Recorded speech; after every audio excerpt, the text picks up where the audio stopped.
Bonjour, bienvenue dans cette nouvelle vidéo où je voulais vous parler de ce nouveau carnet que je viens d'acheter. J'ai acheté cette semaine, je l'ai montré un petit peu sur Instagram et vous étiez plusieurs à bien vouloir un petit retour sur ce carnet. Et en particulier, j'avais proposé de faire des nuanciers de feutre, le truc que j'adore faire, parce que c'est un carnet qui a des pages noires, donc c'est intéressant de voir quels sont les feutres qui peuvent écrire dedans, puisque ce ne sont pas forcément les feutres que vous utilisez habituellement. Donc moi je fais souvent ça dans mes bullet journaux, des tests de feutre. Alors pour voir ce que rend le feutre, pour voir aussi si ça traverse en fait. Vous voyez là par exemple le Sharpie, le Pro Marker, bon c'était des feutres à alcool, ça traversait les pages, donc voilà, et ça me donne aussi une idée des tailles d'écriture possibles avec les différents feutres, vous voyez comme ici. Donc je vais faire la même avec ce carnet aux pages noires. Donc ça faisait longtemps que je voulais un carnet avec des pages noires. J'avais déjà plutôt des carnets à dessin, vous voyez, un petit peu comme ça, là, vous voyez Canson, ou pareil, hein, je fais mes petits tests de feutres, souvent des feutres métallisés, mais vous allez voir, il n'y a pas que ça. Et je voulais voir si c'était un peu le même type de rendu sur ce carnet, plutôt orienté bullet journal, puisque c'est un carnet, vous voyez, où il y a un index qui est déjà fait. Moi d'habitude j'écris moi-même mon index, mais là du coup c'est quand même pratique. Et après on a juste des pages numérotées, et puis c'est ce qu'on appelle dot pad ou dot journal, je sais pas comment on dit, où en fait il y a des petits points, dot ça veut dire point en anglais. Et donc voilà, donc je ne l'ai pas du tout commencé parce que j'ai pas fini mon précédent bullet, mais c'est sympathique de commencer avec tout simplement ce fameux nuancier. Donc je laisse les pages d'index. Je pense que je vais aussi laisser cette page là parce que moi souvent je fais mes nuanciers sur une double page parce que j'ai beaucoup de feutres, voilà. Après on verra, hein, si j'ai plus de place, je verrai comment je m'arrange. Alors j'ai pas prévu un ordre particulier, j'ai un peu sorti, bon j'ai des petits tiroirs où je range mes feutres, donc j'ai sorti les feutres dont je sais qu'ils marchent sur du noir, et je vous montrerai quelques feutres à base d'eau, et vous verrez que ça ne fonctionne pas bien, mais je pense que c'est important de le montrer aussi. Donc je sais que les gel pens ça marche sur du noir, je sais que les feutres métallisés aussi ça marche bien sur du noir. Et puis j'ai quelques feutres par-ci par-là qui traînent, qui sont, là c'est du métallisé, qui est un peu pour tout support, vous voyez, verre, métal, plastique, papier. Donc je pense qu'il fonctionne aussi sur du noir, ça, je ne suis pas sûre de les avoir déjà testés. Évidemment donc les blancs. Et puis tout ce qui est aussi Posca ou apparenté, c'est-à-dire avec de la peinture acrylique par exemple à l'intérieur. Donc j'ai déjà pas mal à faire avec tout ça. Donc ce qui est intéressant aussi, c'est de voir, vous allez voir les différents feutres que j'ai. Il y en a, ce sont des broches pennes, d'autres ce sont des feutres à pointe fine. Et du coup, voilà, ça me permet aussi de voir les différentes tailles de rendu sur une page comme ça. Donc je vais commencer assez simplement. J'ai pas forcément d'idées plus que ça en tête sur la façon dont ça va remplir la page. En général, je le fais comme ça, je remplis au fur et à mesure. Et puis, je n'écris pas des mots en particulier, j'écris souvent les marques, parce que l'idée de ce nuancier, évidemment, c'est de se souvenir quel feutre écrivait quoi. Donc là, par exemple, je vais commencer avec un argenté de chez Kelly Creates. Alors, c'est parti. Donc, vous voyez, la pointe est très souple et fait des pleins vraiment épais. Parfois, d'ailleurs, je me fais un petit peu avoir et je prends pas assez d'espace sur mes boucles. Donc là, je vais essayer de faire attention.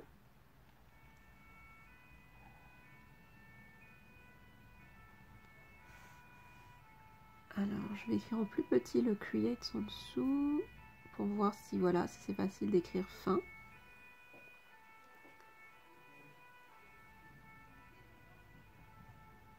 Hop.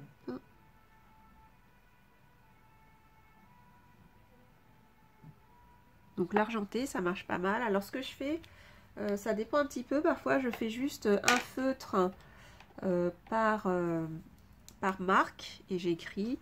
Et bien là, en fait, ce que j'ai envie de faire, c'est de voir les différentes couleurs. Alors désolée pour les bruits à côté, j'avais pas pensé à éteindre mon ordi. Je vais le faire maintenant, désolée. Je pourrais toujours couper au montage, mais c'est vrai que je fais souvent mes vidéos un peu au naturel, comme si vous étiez à côté de moi et que je vous montrais tout simplement mes feutres. Alors autre chose que je peux faire en fait aussi, c'est baisser la luminosité pour que vous voyez bien, vous voyez sur une page noire ce que ça fait. Bon là c'est relativement fidèle. Donc j'ai ma source lumineuse qui est au-dessus, en fait devant moi, une fenêtre, donc c'est une source de lumière naturelle. Donc voilà, les couleurs sont plutôt fidèles, hein. Je dis ça parce que parfois on regarde des vidéos, on n'est même pas sûr que le rendu soit le même. Donc là je fais juste des petites marques comme ça qui ressemblent à des mini feuilles ou des mini gouttes d'eau. Comme ça je vais aussi garder trace en fait du rendu de chaque couleur. Le bleu par exemple. Donc ça fait vraiment office de nuancier pour moi. Donc forcément ça fait des vidéos qui sont peut-être un petit peu longues pour vous, mais n'hésitez pas, après selon ce que vous cherchez. Moi j'aime bien commenter en même temps que je fais. Et ça permet aussi de vous donner quelques indications. Sinon vous pouvez tout simplement aller à la fin de la vidéo et comme ça vous verrez tout le nuancier. Je vous mettrai aussi donc en description tout le matériel que j'ai utilisé, les références, des liens aussi, des liens d'achat si vous voulez savoir où le trouver, comme ça vous aurez aussi des idées de prix. Donc là c'était les Kelly Creates. Maintenant je vais prendre ce sont des gel pens mais métallisés de chez Uniball, donc Signo. Donc je prends souvent chez eux aussi mes feutres blancs. J'aime beaucoup là les gel pens blancs. Alors ceux-là je les utilise vraiment souvent. J'aime beaucoup faire des petites traces en blanc et du coup j'en ai vraiment acheté plusieurs fois de suite parce que je les vide assez vite. Alors que les métallisés je les utilise plutôt pour les fêtes. Du coup ceux-là je les ai depuis le début, j'ai pas eu besoin d'en racheter. Alors je cherche la référence pour bien correctement écrire. Donc Signo Uniball je vais écrire. Donc là c'est vraiment fin. Donc je les utilise pour des écritures fines, des petits détails, du dessin.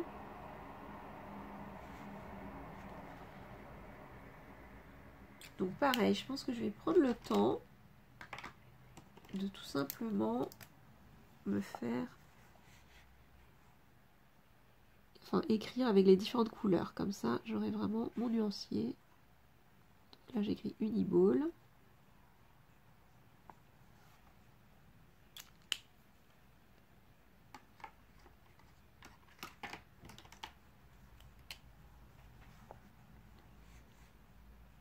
Bon allez, je vais repartir sur quelque chose, un peu les mêmes types de formes.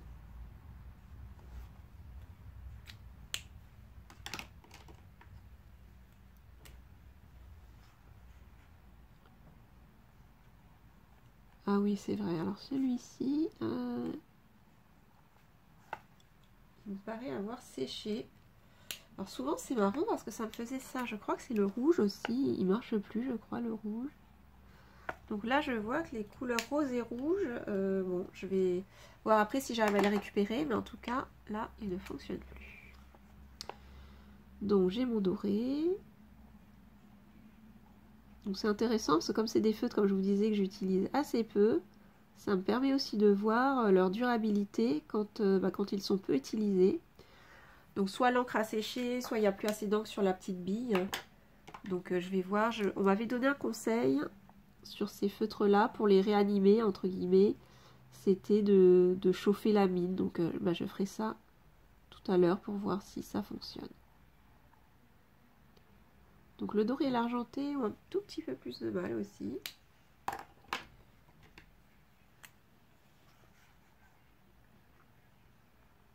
Donc là c'est un cuivré. Donc finalement ceux qui marchaient bien, vous voyez, c'est ceux que j'avais pris au départ. Le violet, le bleu et le vert marchaient très bien. Je trouve que le vert ressort particulièrement bien en métallisé. Donc voilà pour les signaux, moi j'en suis plutôt satisfaite. Donc avec ce petit bémol de qu'ils peuvent voilà, sécher un petit peu. Je vais vous montrer du coup, j'en profite, j'ai les blancs qui sont pas trop loin, donc je vais mettre le blanc signaux aussi, ici. Alors le blanc c'est un peu l'indispensable hein, pour tout ce qui est fond noir ou fond craft. Ça ressort super bien, ça permet de faire des petits ombrés par exemple. Enfin des petits ombrés, non des petites... alors, des petits, quand je dis des petits ombrés, je voulais dire un liseré blanc par exemple. Ombrage, je voulais dire, pas ombré. Là, c'est un Jelly Roll Sakura. Donc, c'est aussi un classique sur les gel pens blancs. Alors, je crois que je l'ai aussi pas mal utilisé, celui-ci, du coup. Mais bon, on voit quand même qu'il reste de l'encre jusque-là.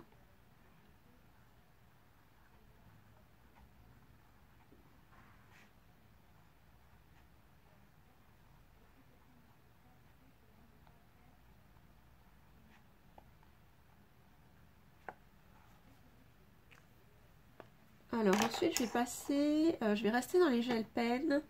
Mais je vais faire, en fait... j'ai une sélection de Jelly Roll. Sakura également. Mais plutôt fluo. Alors, je les ai déjà montrés, je pense. Je ne sais plus si je les ai montrés en vidéo ou dans un... ou peut-être dans un article de blog.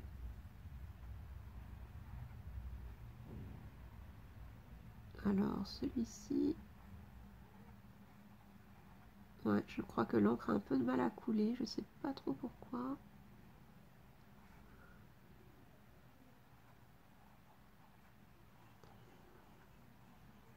Du coup, ça m'interroge un peu. Je me demande si c'est le papier ou si c'est vraiment ces feutres qui du coup, comme ils sont peu utilisés, ont un peu séché ou voilà, ont un peu de mal à redémarrer. Alors, je vais me faire une petite ligne de Jelly Roll juste pour vérifier qu'ils écrivent bien en fait.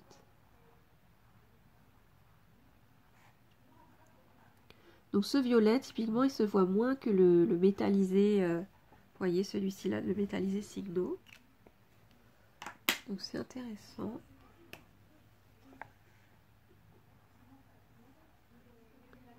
Le bleu par contre a l'air de pas mal marcher.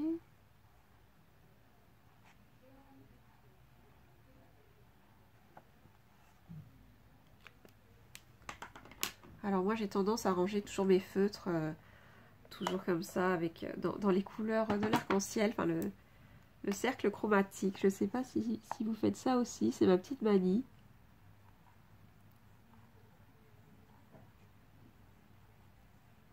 Alors je vois quand même pas mal que d'un feutre à l'autre, le débit n'est pas le même. Donc celui-ci par exemple, il fonctionne vraiment très bien, très juteux, alors que par exemple j'avais plus de mal avec ici là, ce rose là.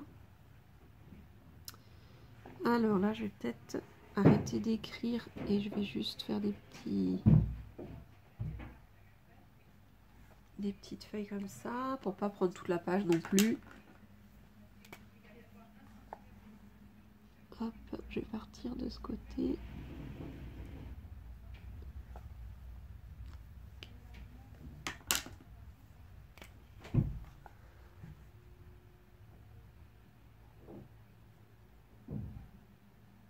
Du coup, je continue mon petit arc-en-ciel tranquillement. Et vous voyez, on voit très vite voilà, quelles couleurs ressortent le mieux sur le noir. Donc c'est intéressant. Du coup, pour les prochaines pages, je saurai exactement quelle couleur prendre. Donc ça ne veut pas dire que sur les pages noires, vous devez toujours prendre des couleurs flashy ou qui vont ressortir comme ça. Justement, ces couleurs-là, c'est intéressant d'en avoir également. Donc surtout moi, je fais assez peu de dessins dans mon bullet journal. Je fais plutôt uniquement du lettering ou des petits doodles, donc des tout petits dessins très simples. Et du coup, c'est bien d'avoir quand même ces contrastes-là, c'est-à-dire pour faire ressortir justement une couleur qui va être foncée comme ça, vous allez prendre une couleur plus claire qui va du coup faire mettre en relief vos écritures. Donc ça, j'ai terminé sur cette série-là. Je vais reprendre maintenant d'autres feutres. Donc j'ai des déco brush, des Carin marqueurs. Donc là, c'est démétallisé à nouveau. Il y a 10 couleurs. Hop, donc j'ouvre la boîte. Et là, pareil, ça fait un petit moment que je ne les ai pas utilisés. Moi, je trouve qu'ils ressemblent un petit peu en termes de rendu au Kili Creates.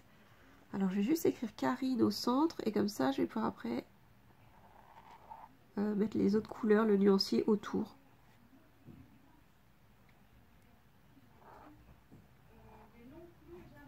Alors, j'ai envie de faire un peu de...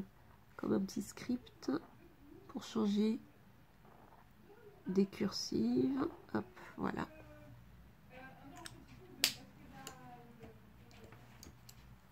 Et du coup, je vais mettre les autres couleurs autour. Du coup, je vais peut-être changer et faire des petits scintillements ou des petites étoiles. Voilà, c'est un petit motif que je fais assez souvent aussi pour combler les espaces vides. Donc, je vais partir sur ça.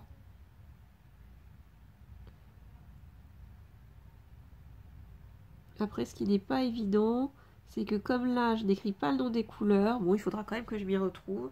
Donc, ce que je fais dans ce cas-là, c'est que je les utilise dans l'ordre dans lequel ils sont dans la boîte. Comme ça, je sais, voilà, quelle est la couleur qui est à côté.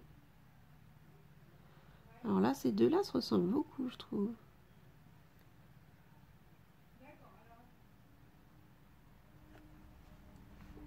C'était une espèce de doré et de cuivré. Donc voilà, ils sont assez proches.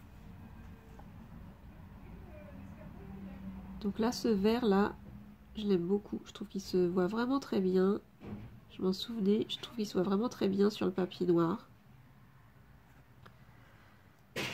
Après, au niveau des couleurs, les carines ressemblent beaucoup aux signaux. Donc je les utilise souvent ensemble. Par exemple, j'ai écrit en brush lettering au carine marqueur.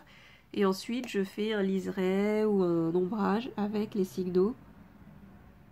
Et ça, j'avais fait une vidéo sur ça. Donc vous pouvez aller la voir. Je vous mettrai le lien.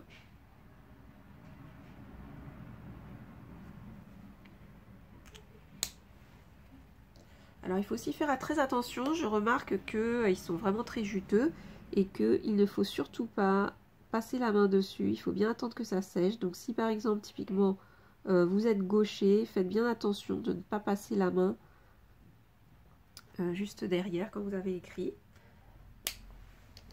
Sinon je pense que ça va faire des traînées qui ne sont pas très jolies.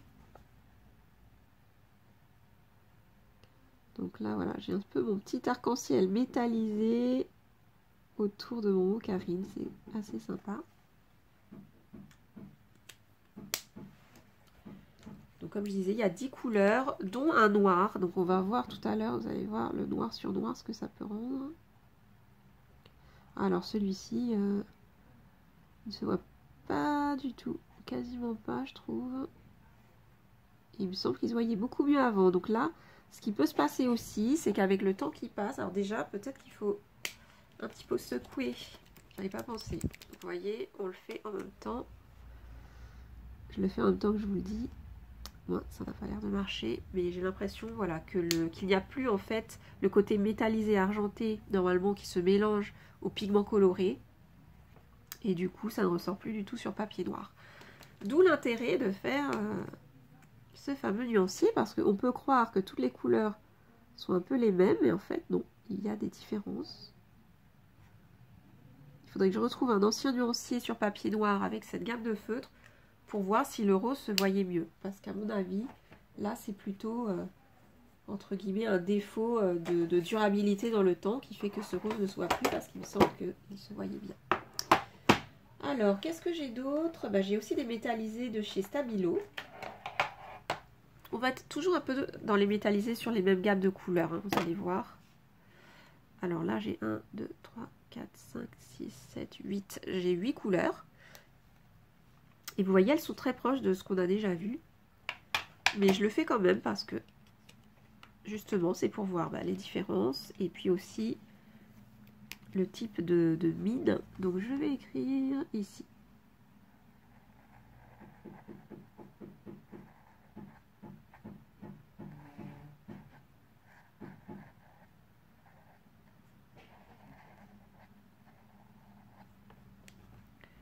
Donc vous le voyez, hein, l'argenté c'est quand même une valeur sûre, c'est ce qui ressort vraiment le mieux, je pense, avec le doré sur du papier noir.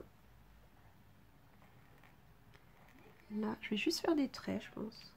Donc là, vous voyez, ce rose, il ressort bien. Je pense que ce rose-là de Karine devait normalement ressembler à ça au départ.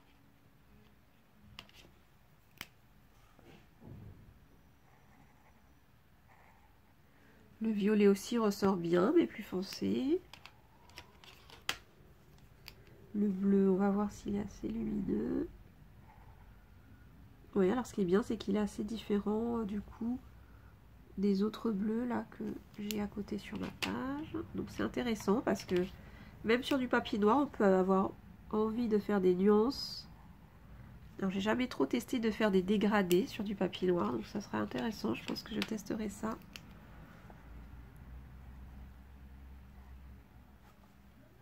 Alors on a deux verts, mais vous voyez que en fait sur le papier, ils sont vraiment très proches. Je vois pas trop de différence, alors que les bouchons, vous voyez, sont de couleurs différentes.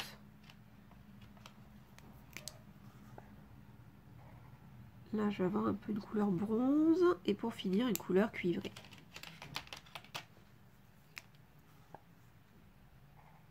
Oui, c'est ça.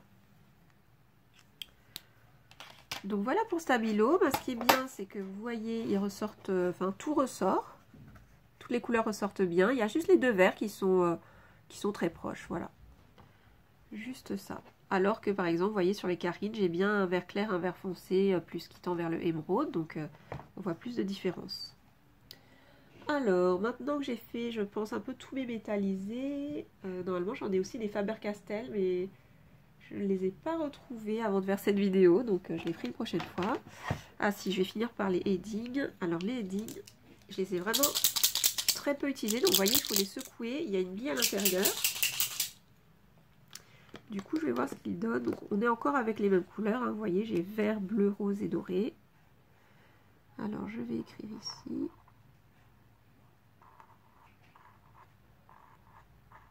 Du coup, là, la consistance n'est pas tout à fait la même. Donc, c'est une pointe dure plutôt moyenne, je dirais, par rapport, vous voyez, au Signo, au Jelly Roll qui était beaucoup plus fin. Donc là, c'est intéressant d'avoir une pointe qui est quand même plus épaisse. Alors, je vais faire des petits cœurs pour changer. Donc, le rose, je trouve, il est sympa. Il se voit bien.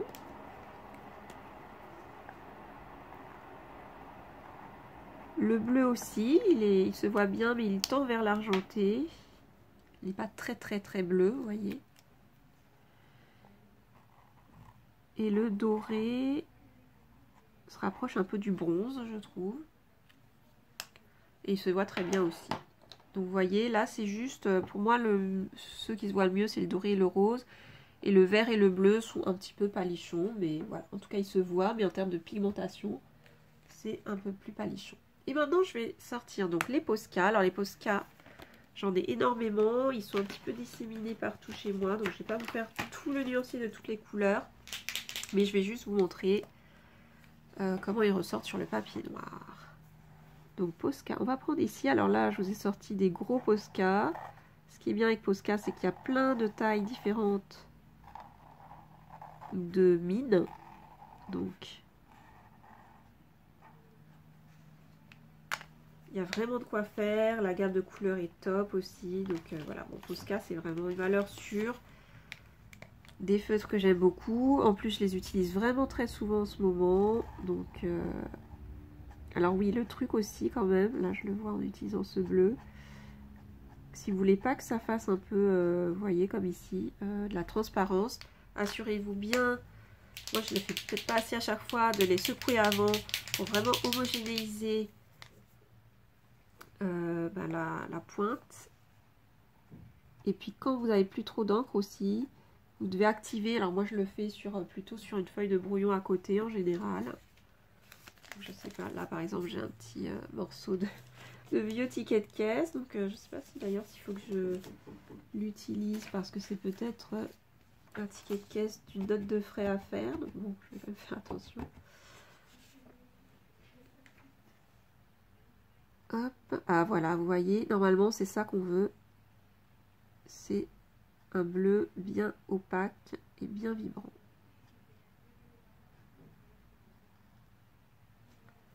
On dirait que j'ai fait un peu une marque d'empreinte de pas d'un animal ou que sais-je. C'est pas exprès. Donc voilà, je vais les secouer à chaque fois parce que sinon vous n'allez pas voir la vraie bonne couleur.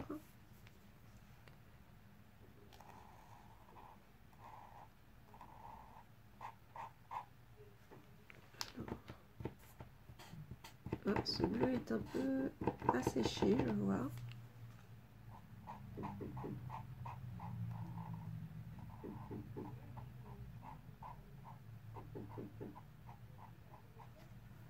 Donc vous voyez, ça fait aussi du bien de ressortir. Ah voilà, ça y est, ça sort.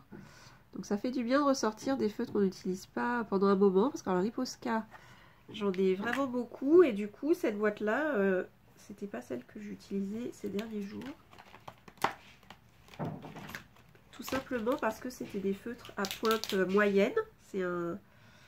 Ce sont les 5M et en ce moment j'utilise plutôt les 1MR, donc les tout fins ou les 3M. Donc du coup, c'est vrai que cette boîte-là, elle n'a pas été utilisée récemment.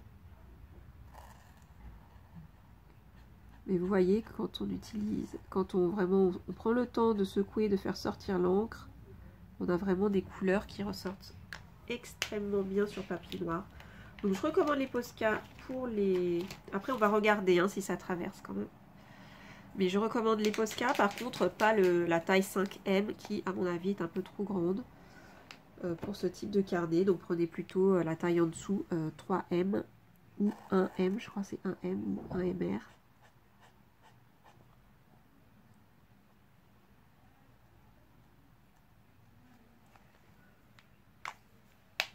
Je sais pas trop pourquoi j'ai fait cette forme. Esthétiquement, c'est pas forcément génial. Mais l'idée ici, c'est de faire le nuancier. Donc ok, on est parti sur ça. Donc on continue comme ça.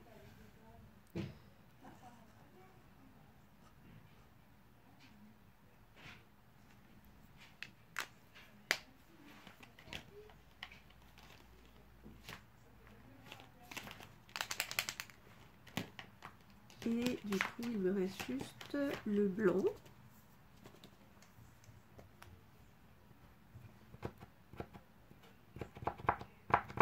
Alors, je le réactive parce que je vois qu'il est sec.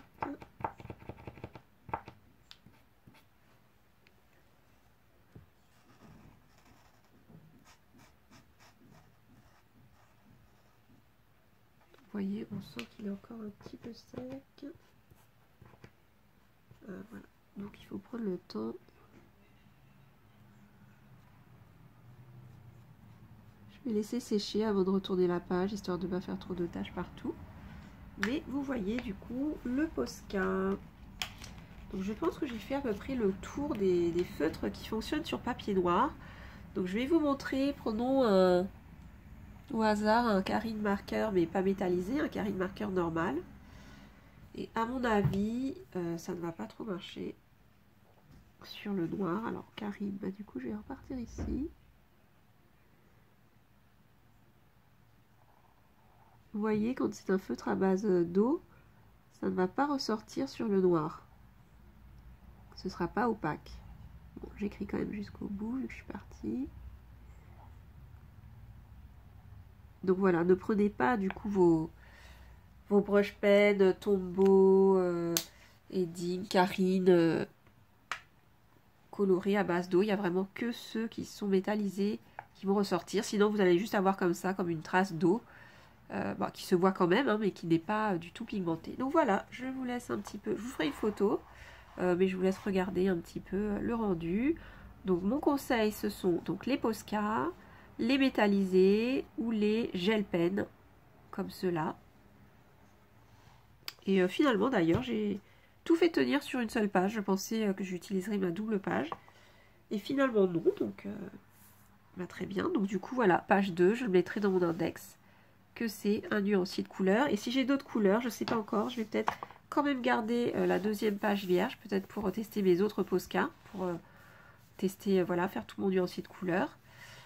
ou si j'achète d'autres feutres, voilà, tester aussi sur cette page noire. Donc, si vous avez des questions sur ce carnet, bah, surtout n'hésitez pas. Et puis, j'espère que cette vidéo vous aura été utile pour vos choix, à la fois savoir si le carnet noir, c'est pour vous ou pas, et aussi quel feutre vous tente pour le remplir. Donc, je vais vous dire à très bientôt. N'hésitez pas à aller voir d'autres vidéos de cette chaîne ou les articles de mon blog où je parle de lettering, pas seulement de carnet de feutre, mais aussi de différentes techniques. Il y a des tutoriels et également mes formations en ligne qui vous proposent d'apprendre le lettering tranquillement de chez vous et à votre rythme. Et je vous dis à très bientôt.